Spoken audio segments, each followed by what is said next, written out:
Hi, my name's Louise Hugg. I'm a pelvic health and incontinence physiotherapist at the Prostate Clinic in Nedlands and at the Pelvic Health Clinic in Alfred Cove.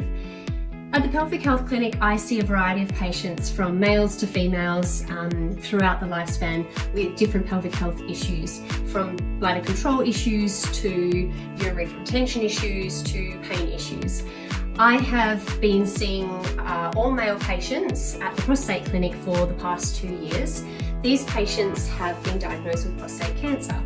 The reason that we see prostate cancer patients prior to prostatectomy surgery, that is removing the entire prostate to remove the cancer, is because we know that in that region of the pelvis it's very close to some muscles that are quite important for bladder control, and these get a little bit disrupted during surgery and we can expect some bladder control issues. We know that if we teach these pelvic floor exercises and the change in the anatomy and the healing that has to happen post-surgery to these patients and assist them in developing a connection to their pelvic floor and start some pelvic floor exercises, they actually do better in the long run post-operatively and start to manage that incontinence a little bit sooner and tend to become dry a little bit sooner post-operatively. If you've been one of these men, you may remember the journey from the beginning where you might have been picked up with a higher PSA score. That's the prostate-specific antigen that can be picked up in the blood and is produced by the prostate. There may have been a repetitive score that you got over the years and suddenly that went up. You may be flagged as a patient to consistently check this PSA score because you have a family history, i.e. a father or an uncle or a brother who's had prostate cancer. And you're looking out for any changes in that PSA so that if you do develop any signs of cancer, you can get it early. A higher PSA score or a change in your PSA score may lead to your GP referring you for an MRI, which often shows some focal lesions if there is some sort of cancer there. And from that, you are normally referred to your urologist, who you may have seen by the time you end up seeing a pelvic health physio. And you may or may not have done a biopsy by that stage that has revealed the cancerous cells, and you would have been given a Gleason score based on the biopsy.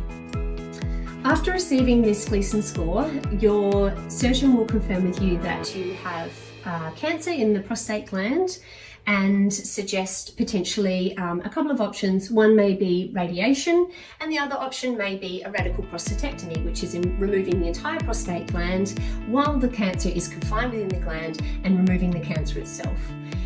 Before you go forward with that surgery, your urologist may decide to get a few other tests to make sure that they make a good plan for surgery and that you're safe to go under general anaesthetic, and these might be a PET scan to see if there is any spread to lymph nodes. You may also get a CT angiogram just to see how your heart is performing, or a stress test to see how your heart will perform under general anaesthetic. And your urologist will generally do a flexible cystoscopy that's sometimes done under general anaesthetic with your biopsy, or you might do it under a local anaesthetic with the urologist, and while you're awake, and you'll just breathe in some gas and the urologist will talk to you through what he's looking at, which is generally a scope to look inside the bladder, travels up through the penis to have a look at the inside of the bladder and look at the health of the bladder. Your urologist at this time may show you the base of the bladder as well, and the funnel shape that needs to be there at the base of the bladder for good laminar flow and flow rate down and out of the bladder. The other thing the urologist can show at this point is drawing the camera back to behind the prostate gland, where you will see what the prostate looks like on the inside of the urethra, and then the sphincter that wraps around the prostate. And he'll ask you to squeeze and let go, as if you were stopping and starting the flow of urine. At this point, you can see how that sphincter works and closes that urethral canal, occludes it to help stop the flow of urine, and that is bladder control. This is also what your pelvic health physio will go through with you. After getting a bit of a health history and understanding if there's already any underlying bladder issues in terms of voiding, slow flow, getting the wee out, which can happen with some enlarged prostate, which can coexist with prostate cancer, but not necessarily because of the prostate cancer. They'll show you with an ultrasound, which is a slightly different perspective to the cystoscopy, which you're seeing from the inside. The ultrasound looks through your tummy at your bladder and has an image on your bladder of the screen. We know that the pelvic floor sits underneath the bladder, and as the pelvic floor squeezes, we might see the bladder lift up at the base and then relax back down.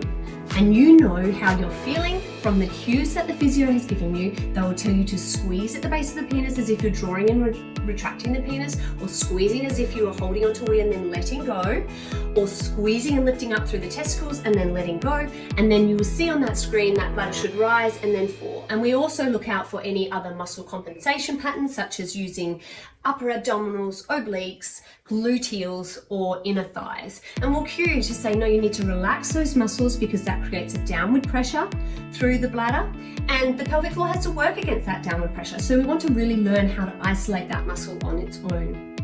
So at my two clinics, I'm normally seeing patients after they've had those tests that I've mentioned. They've had their last test generally being the cystoscopy, and we know what type of cancer they've got, whether it's a slow growing cancer or if it's a more aggressive cancer, and we know how close surgery is coming up. So I will normally go through your health history, like I said, a little bit about your bladder. Are you already having some bladder issues, or is it not an issue at the moment? What's your fluid intake like? So I know how that's going to affect your bladder post-operatively. Is there any advice that I need to give you on that, or is it sort of sitting at normal levels as something that I would have you on post-operatively anyway? I also want a bit of a bowel history, because if you suffer from any sort of constipation, this needs to be something that you manage post-operatively.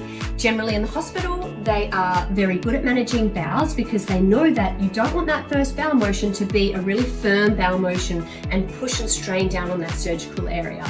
They'll generally give you some stool softeners, which is some powder diluted in water, before you even start to have bowel motions. Usually you do a bowel prep before surgery. It's a small bowel prep that you do in the morning before, and then you have dinner the night before surgery, and then you're going in the following day. So you've emptied the lower half of bowel, so your dinner might be sitting at the top, but it's going to take a little while for that to work through.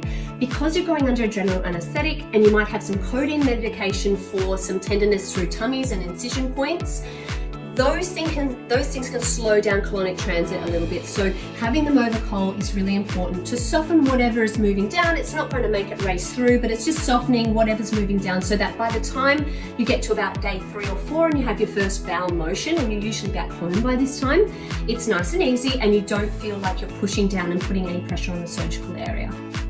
You will continue this for 6 weeks post-operatively, and this is something that I include in my education.